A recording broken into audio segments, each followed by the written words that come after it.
At that point, I stopped caring about the delivery completely. I walked quickly back toward the truck. The man from the Impala stepped out fully and yelled something I could not completely hear. It sounded like, "Hey, hold up." I ignored him. I got inside the truck and locked the doors immediately. Thankfully, the engine was still running. My hands were cold and sweaty at the same time while I shifted into reverse. As I started backing out, the man from the Impala started walking toward the truck quickly. Tall white guy, hoodie, bald cap, maybe in his 40s. Then something else happened that still does not make sense to me. The apartment door behind building C slammed shut loudly enough for me to hear it across the parking lot. The man immediately stopped walking towards me and turned toward the building. Like whatever happened over there mattered more than me leaving. He just stood there, staring at the backside of building C. Then every light inside the building suddenly went dark. Not just one apartment, the entire building. I drove out of there immediately. Honestly, I mostly felt confused during the drive back toward Jackson. I kept trying to rationalize everything. Maybe it was some domestic situation, maybe drug activity, maybe squatters using vacant apartments.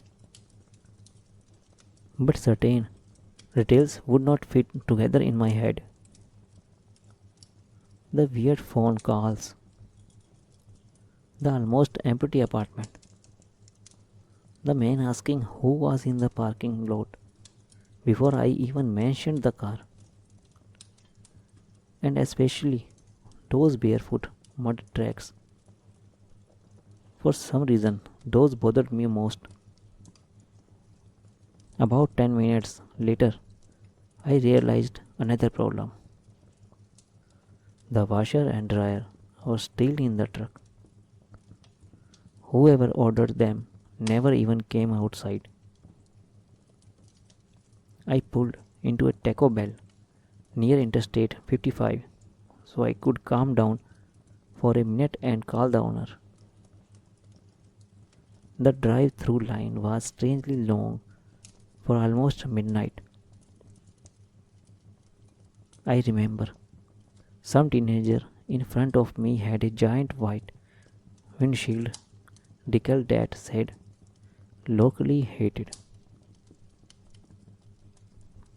Random details stick in your memory after stressful situations. I called the owner and just told him nobody properly answered at the address. I did not explain the rest because even saying it out loud sounded ridiculous. He got irritated and told me to bring the appliances back in the morning. That should have been the end of it. But about 20 minutes later, while driving near Bairam, my phone rang again. Unknown number again. I almost ignored it, but answered anyway. At first, there was no voice, only breathing. Then eventually, the same man quietly asked, "You talked to him?" I said, "Who is this?" He ignored me again. You saw the car? At that point, I started getting irritated because now it felt like somebody messing with me. So I said, "Look, man, I am done with whatever this is." Then he asked,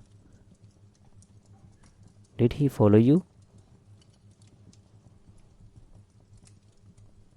I checked my mirrors automatically after he said that. There was a silver car, maybe 4 or 5 lanes behind me, not close enough to seem suspicious by itself. But suddenly I could not tell if it was the same Impala from earlier because I barely saw it clearly in the parking lot.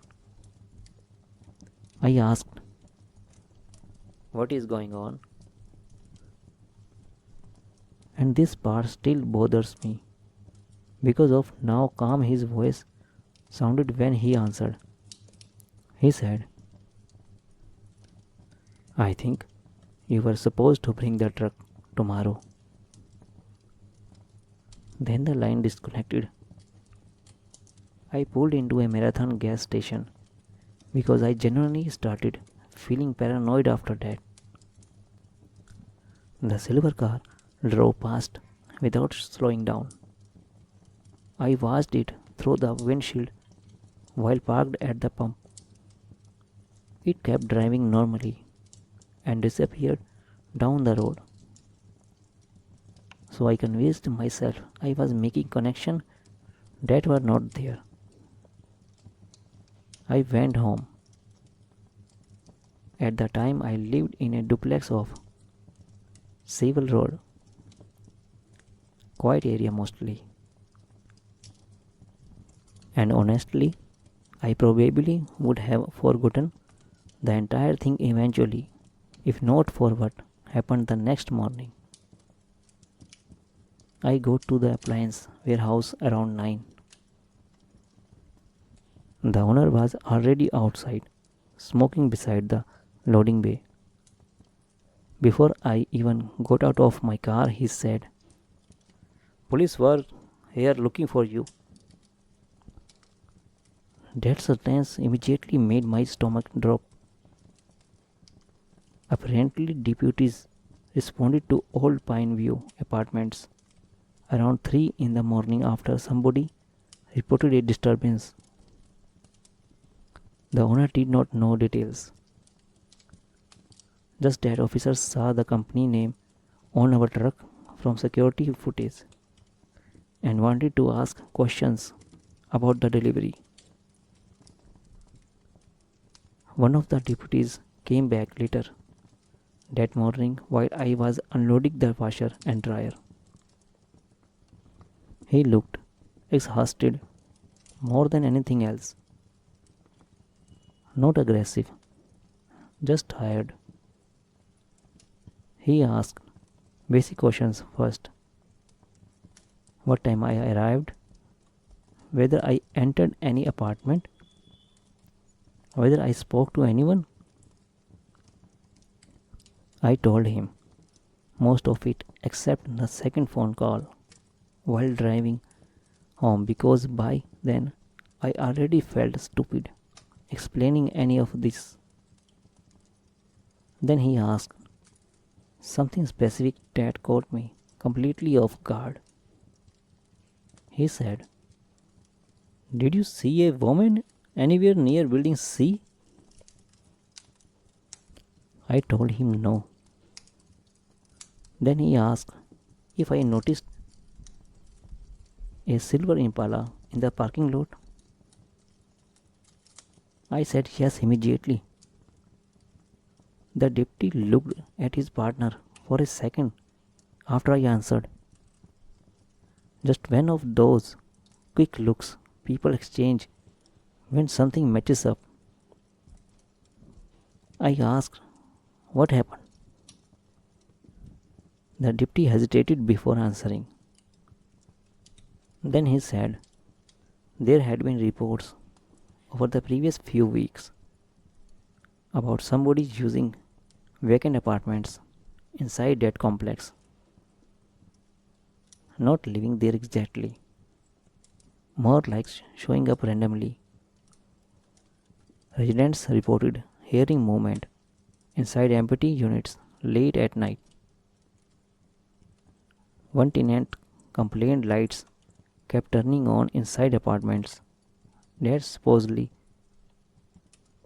had no electricity anymore. Another resident reported a woman knocking on doors around 2 in the morning asking for help, but deputies never found her. Then he mentioned the apartment I entered. According to him, the unit was completely empty when officers checked it. No recliner, no bottled water, nothing. And according to the deputy, electricity to that apartment had been shut off for almost 3 months.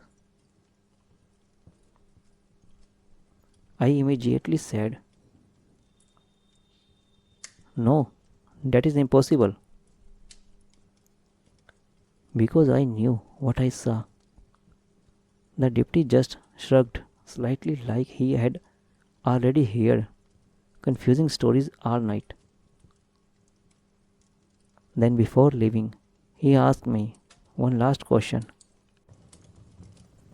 When the customer answered the phone, did he sound out of breath? That question hit me strangely because I suddenly remembered the shuffling noises before the man first spoke. I told him maybe. I was not sure. The deputy nodded slowly and left without explaining why he asked.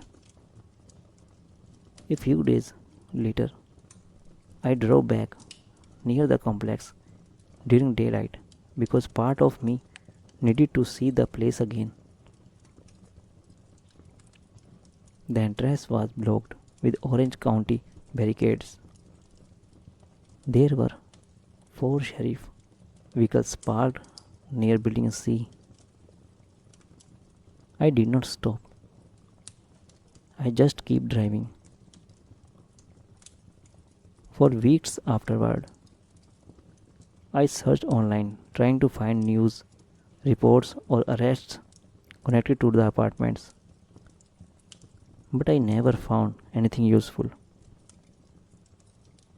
Mostly old complaints about crime and code violations. Nothing about missing people or investigations. The strangest part came months later while cleaning out the truck. I found the original delivery invoice folded under the passenger seat. And that was when I noticed something I somehow missed that night. The customer phone number on the receipt only had 6 digits, not 7. Like part of the number had been cut off when it printed. I showed it to the owner once and he saw the number looked normal earlier that evening when he processed the order. Maybe the printer messed up? I do not know. But there is one thing that still bothers me more than anything else. The deputies said the apartment was completely empty. No furniture, no lights, no running appliances. But when I stepped inside that apartment, I clearly remember hearing a phone vibrating somewhere deeper in the hallway. And I still wonder who was trying to answer it.